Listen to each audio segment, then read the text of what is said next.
আছে ছেলে বাবার অবাধ্য। আর মুফাসসিরিন ইকরাম বলেছেন মান আরাদা আন যিকরি ফা ইন্না লাহু মাঈশাতান দনকা, যে আল্লাহর হুকুম মানবে না আল্লাহ বলেন তারে আমি সংকীর্ণ জীবন দিব। মুফাসসিরিন ইকরাম কয় সংকীর্ণ জীবন কারে কয় জানো নাকি? বলবো নাকি আমি আপনাদেরকে? মুফাসসিরিন ইকরাম কয় যেই বাবা মার ছেলে মেয়ে বাবা মার কথা শুনে না, ওই বাবা মার চেয়ে সংকীর্ণ জীবন আর এই পৃথিবীতে কারো না। আর যেই মা বাবার ছেলে মেয়েগুলো মা বাবার কথা মানে, ওই মা বাবার চেয়ে সুখী মানুষ আর পৃথিবীতে কেউ নাই। কারণ আমরা জীবনের জন্য অনেক কিছু চিন্তা করি।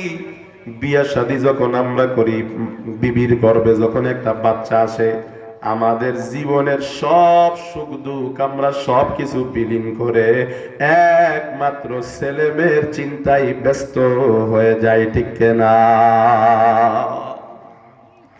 যেই ছেলে মেয়ের জন্য এত কিছু করি, ওই ছেলে মেয়ে যদি মা বাবার কথা না শুনেছে, পুরা কপালের আর কিছু নাই। হযরত ওমর মা বাবার খেদমতের ওয়াজ করতেছে,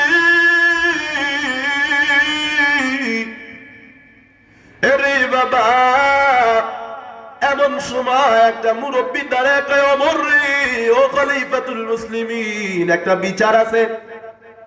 কি বিচার? কয় আমার ছেলেটা আমার কথা শুনে না, আপনি একটু বিচার করবেন। কয় ধরে লয় আসো, কঠিন বিচার হবে।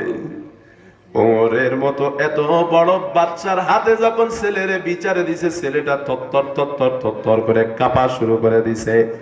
আমার আপনার ছেলে হইলে তো বাজান এমন অবস্থা হইতো, ভয়ের কারণে পায়জামা নষ্ট করে ফেলতো। কথা কোন ঠিক না বেটি? কিন্তু দেখবেন কিছু কিছু বাচ্চা এমন আছে, ভয় পাইলেও কটকট করা পাকনা পাকনা কথা বলে, আছে না না? বাচ্চাটা একটা পাকনা কথা বইলা ফেলছে। কয় খলিফাতুল মুসলিমিন বলেন, আমার একটা প্রশ্ন আছে।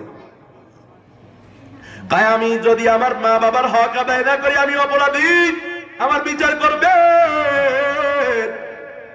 তবে আগে আপনি আমাকে বলেন, শুধু আমি মা বাবার হক আদায় করব, নাকি মা বাবারও কিছু দায়িত্ব আর কর্তব্য আছে?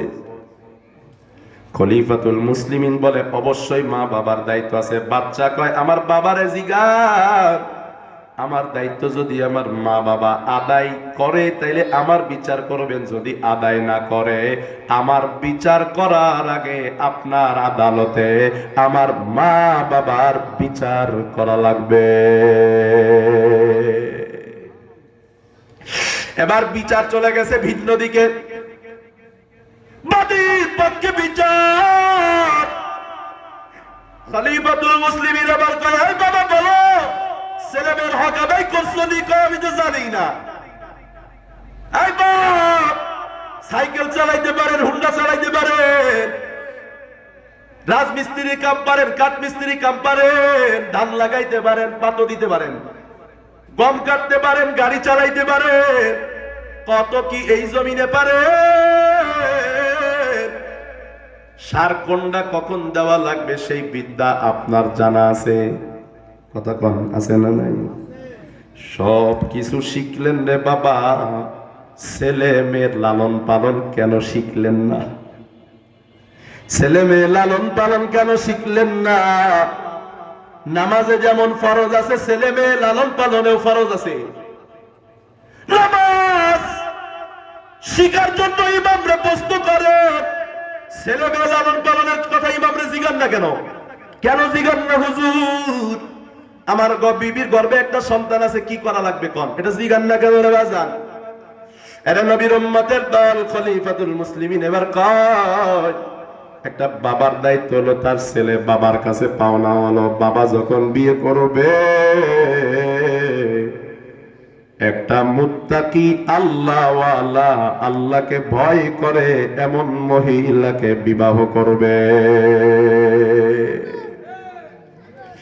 কোন মহিলা আল্লাহরে ভয় করে আপনারা বলেন? যেই মহিলাটা বাচ্চাটা পেটে নিয়া পেটটা দেখা দেখা মাগুরা শহরে গিয়া ঘুরে বেড়ায়, ওই মহিলা আল্লাহরে ভয় করে? কথা কয় না।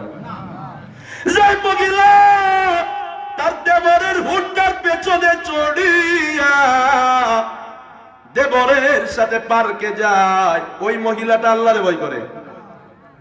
এমন মহিলা আমাদের এলাকায় নাই। আর কত হতভাগা কপাল পোড়া স্বামী আছে, নিজে বিদেশে যাবার সময় ছোট বাইরে বলে তোর বাবিরে দেখে শুনা রাখিস। কথা বলেন আছে না নাই? কত জাহেল, কত জালেম, কত মা এমন আছে, কত শাশুড়ি এমন আছে, পর্দা নিশি একটা মেয়ে ঘরে আসছে,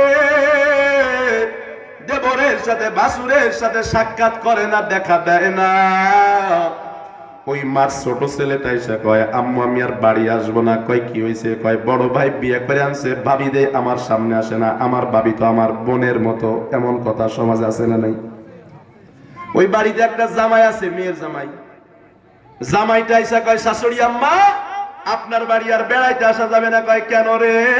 কয় বড় ভাইয়া এমন বিয়ে করে আনছে, আমগুলোকে কথা কয় না, আমগো সামনে যায় না, আপনার বাড়ি আর কেন আসবো?